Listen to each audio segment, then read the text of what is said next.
I'm sure that all of you, or most of you, have stories you could tell, anecdotes about how Bill has touched your life. And it just reminded me of one time when I was 16 years old, and I was sort of a rebellious teenager on a very wayward path.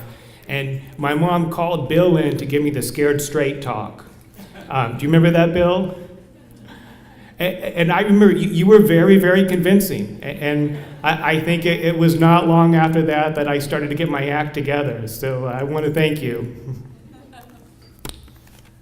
Well, it was in 1978 when my mother replied to an ad in the Sun Telegram. And basically, the Bar Association had received a small grant to start up a legal aid clinic, and they were looking for somebody to spearhead the operation. So my mom came in and interviewed with Lowell Jameson, who most of you know affectionately as Barney.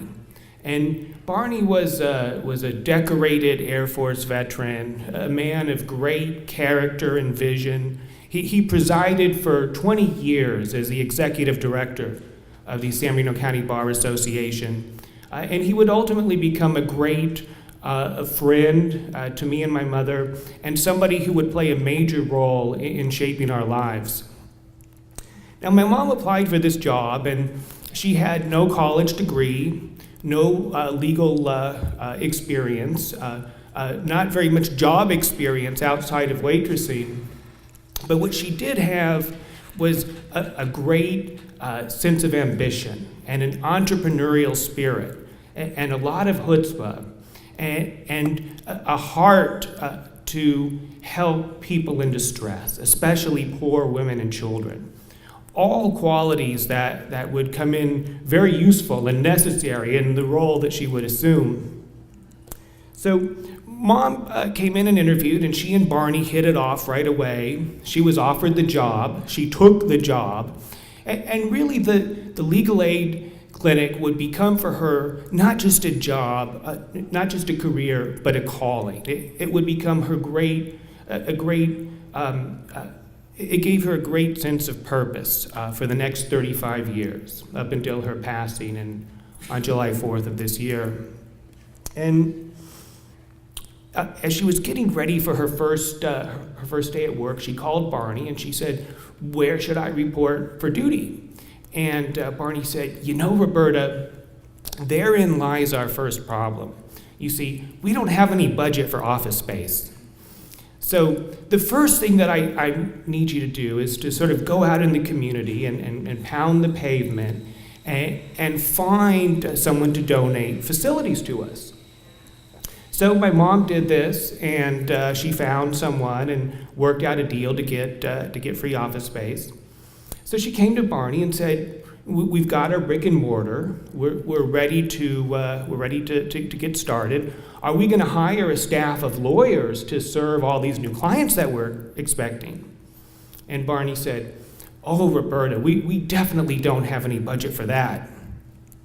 Well, I think that was the beginning of my mom becoming the greatest recruiter of lawyers to do volunteer pro bono work that this community and possibly any legal community has ever known.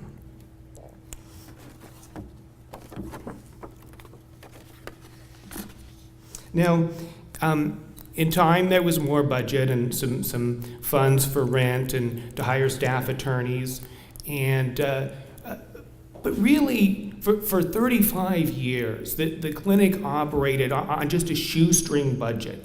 And with just a shoestring budget, it managed to serve local, economically disadvantaged people in literally hundreds of thousands of matters, and was cited by the Legal Services Corporation as a national model for how to do so much with so little.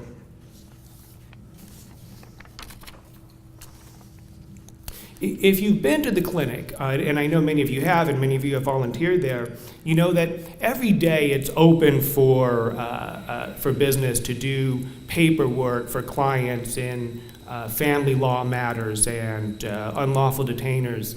And once a week, one evening a week, there's a free clinic where clients can come in with any sort of legal issue and get a free consultation with a top-notch local attorney. And many of you have been volunteers and continue to be volunteers at the weekly evening clinic. And if you've worked the clinic, you know that probably about midday, mid-afternoon on clinic day, a line starts to form out the door. And starts to circle around the block. And if you saw this, I mean, you would think it was like the Apple Store the day that the iPhone came out. And I'm sure that for many lawyers who would arrive in the evening and would see this sort of mob of people clamoring to get in, probably looked at it and thought, my goodness, what am I getting myself into? But when they arrived, one of the first things they would notice is the smell of the wonderful home-cooked dinner that my mother would make.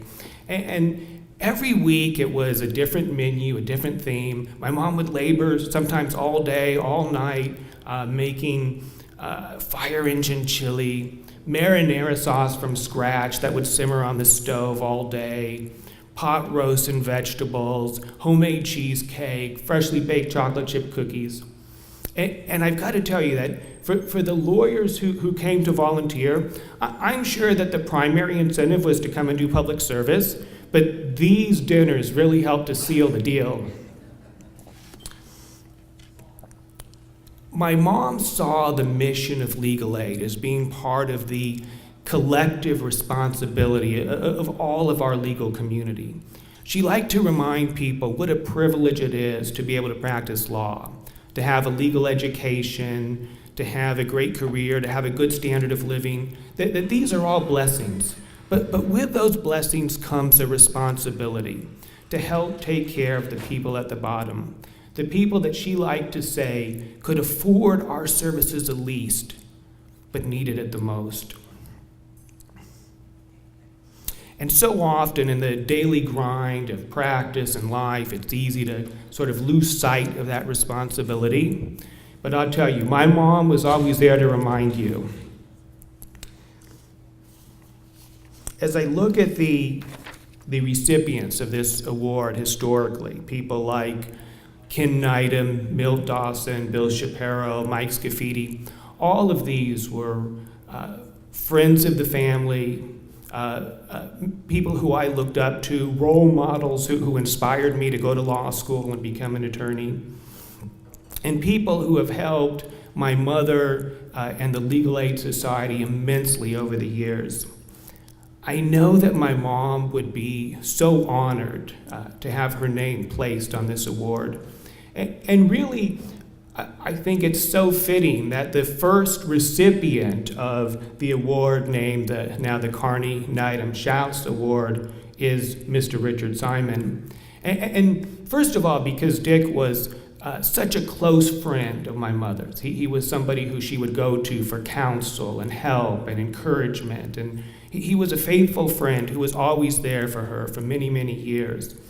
And secondly, Dick has been a very dear friend of the Legal Aid Clinic.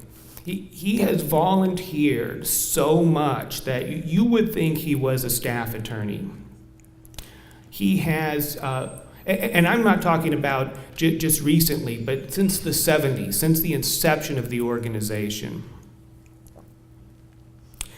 Dick has probably given free consultation to literally thousands of our clients. He has served on the board of directors and served as treasurer since time immemorial. And I will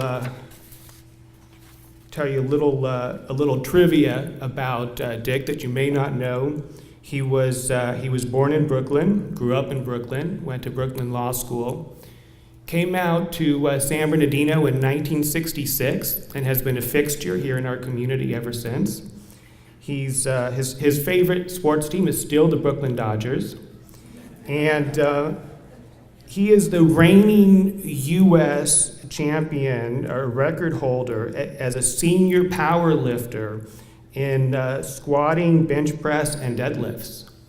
and continues to do so, and is showing no signs of slowing down. And I'll share sort of a personal anecdote. About 9 years ago, when I went into private practice, and I had served as a deputy DA for 5 years, and I resigned from the DA's office to become a criminal defense attorney and open my own practice. And at the time, I didn't have an office. I was actually looking for some free office space myself. And Dick was gracious enough to let me use his office to meet with clients. And one of my first prospective clients came in for a consultation. And so Dick kind of took a break and let me use his office. And it was a big desk and big executive chair, very sort of classic lawyer setting, really looked the part. And I was talking with this woman, trying to talk to her about her case, and I realized that she just wasn't paying attention to anything that I was saying, and she kept just being fixated on the wall behind me. So I kind of looked at the wall behind me, and Dick had all these plaques, certificates of achievement, certificates of recognition, serving a board of directors, treasurer, secretary, commissioner, and diplomas. I mean, the wall was just covered with these plaques. And the woman looked at me and she said, "Wow, you have all these awards. I'm going to hire you." But Dick is going to have to find some open space on the wall for a new award. He certainly has received many awards over the years, all very well deserved, including the one that is being presented to him this evening. So would you, with that, Dick, I'm going to have you come up.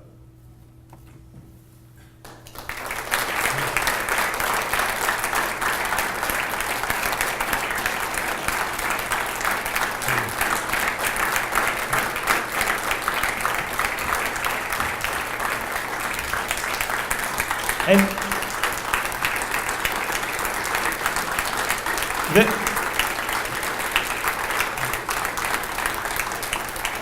the Carney Needham Schaus Award is presented every few years to a person who makes exceptional contributions to the mission of the Legal Aid Society, and that certainly is Mr. Richard Simon. So I'm going to present to him the 2013 Carney Needham Schaus Award.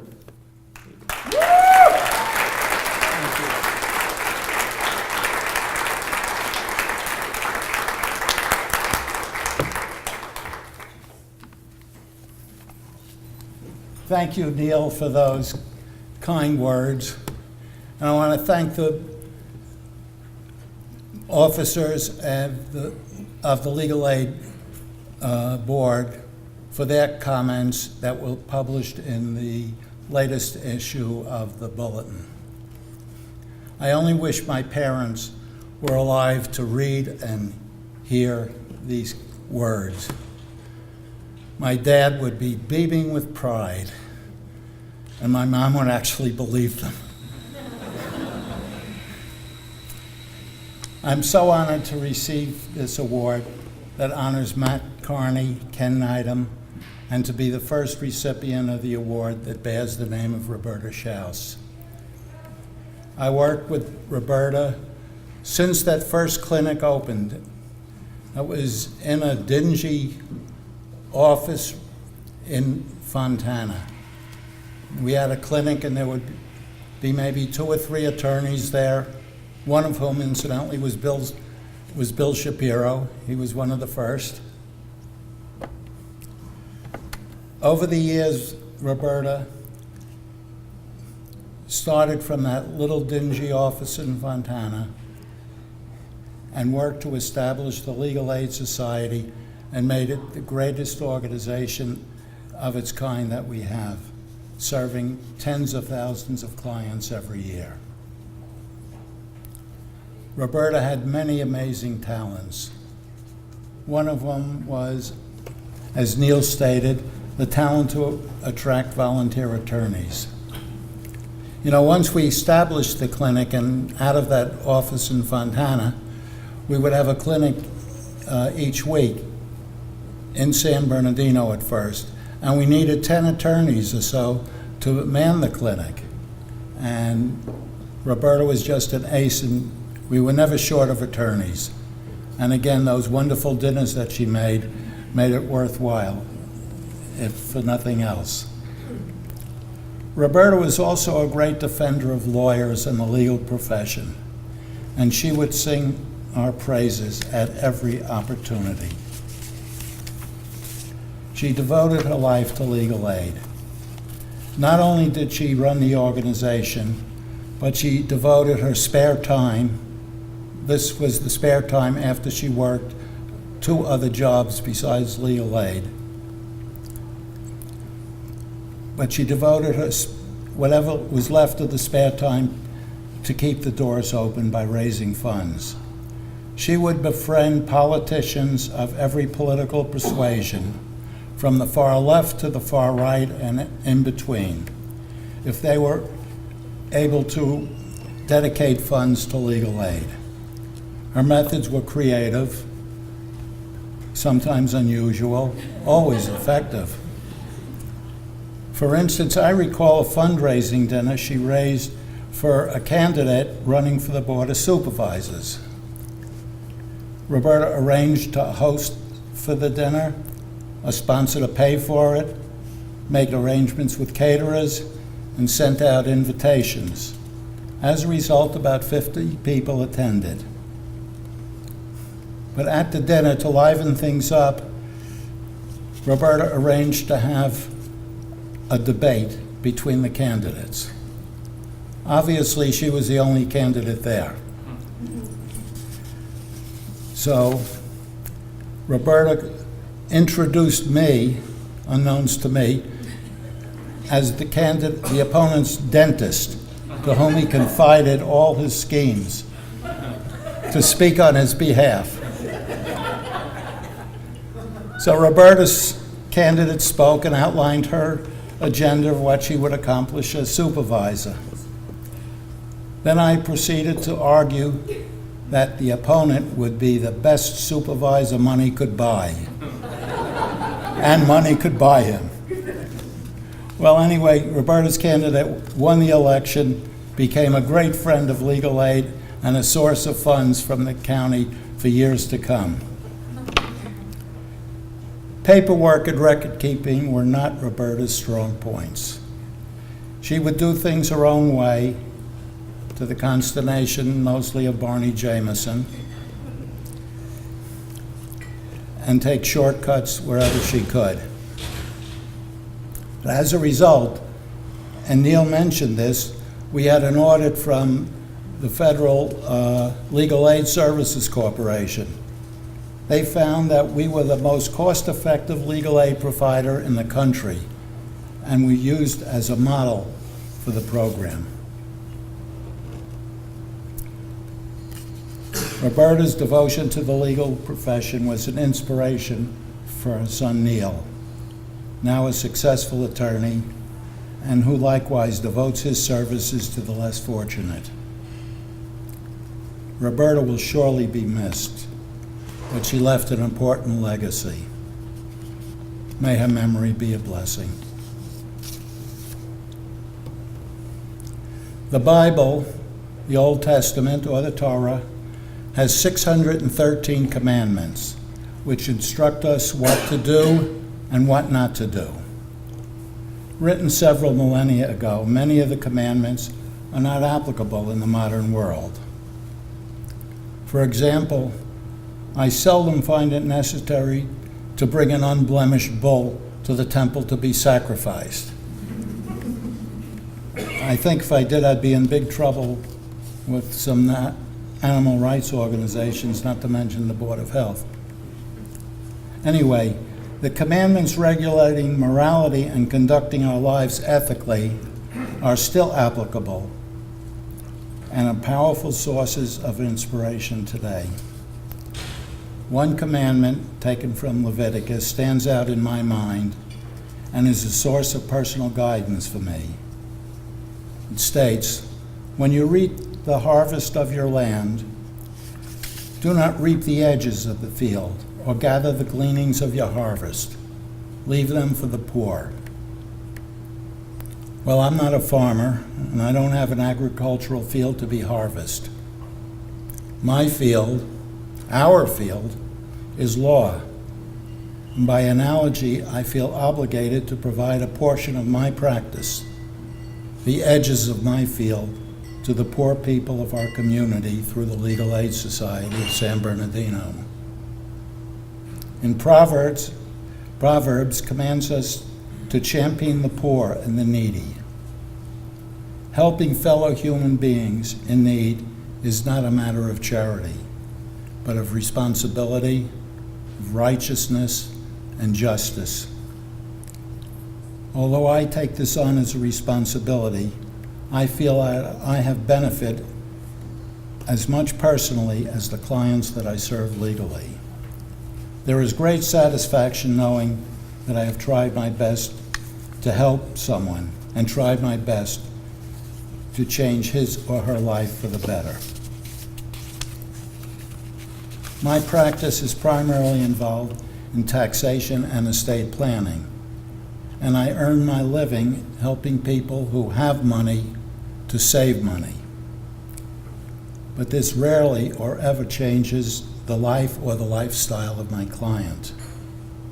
Helping a legal aid client, however, can help to change his or her life for the better. Let me give you two quick real-life examples from my experience. Helping a grandparent to obtain a guardianship of a grandchild enabled the child to be enrolled in school and to obtain medical care.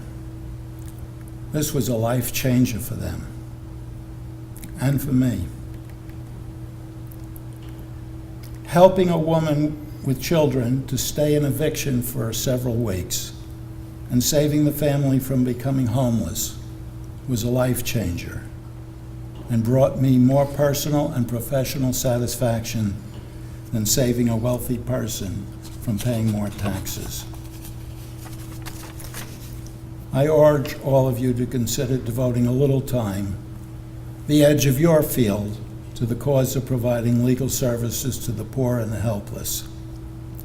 Some of the busiest and most successful of our attorneys, Bill Shapiro, Mike Scafidi, Barbara Keogh, Eric Hunt, George Theos, Mark McGuire, Jack Osborne, Vince Honorio, Grover Porter, to name a few, and I'm leaving out a lot. They all volunteer for legal work, for legal aid, not only with their time, but also with their dollars. Let's all join them. And thank you again for this honor.